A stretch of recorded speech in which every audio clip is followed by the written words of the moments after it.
Hi guys, welcome back to my channel. Nabo sabin si bay tu ni po ay say do here hele Facebook community guidelines ay hiya chun Facebook community guideline tu say do hiya chun at say na ke anabe witin chutile he the wa video ho post ding dan ho he di hi je chutiang le hi chi ka channel la ha ma sa pen hi le long se nin subscribe ni bol pe lang video hi phana sa like button me lang so let bell icon ko me lang notification ko all in ko in chitela video kan sem kitem amu ma sa pen hi ding hi je ai la tu hin Facebook community guideline number 1 chu ga sei taw hi te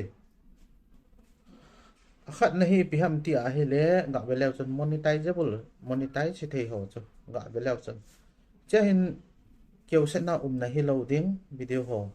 sago kêu nói loading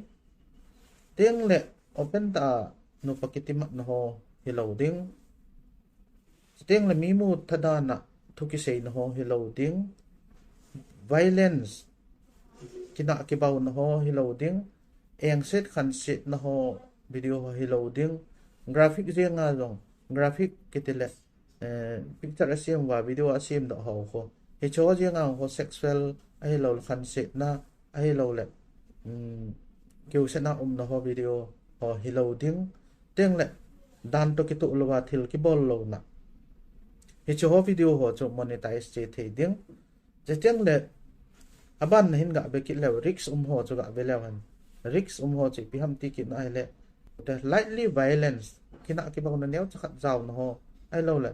graphic ai lo le sexually suggestive content ki le sexually suggestivity tiếng lại thế chứ ethil ball ít tụ ho chân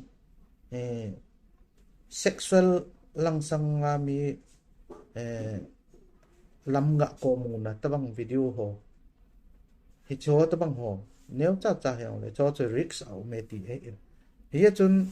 non monetizable ho chi phem tala monetize si thei lo ho ti phem ti a hele video hi jong le epi hele graphic hi jong le violence na kina ke baw na mi khat ma ding ham mi ma thi ham thu ki sei no ho ai lo le dan to ki to lo thil ki bol no ho violence na kina ke baw no ho hi cho video ho ki ti ho cho monetize thei lo hi je ti cho chom lang tai ga se hin tin hi cho chu i he no ba i man cha thei na di wa chom cha video hin ki sem hi in na loi na pain hen na ti le long se nen share anabol ti hi ga taw na no mo hin tin le chen chu hian la next video la ki ma to ki taw te la ka ki pa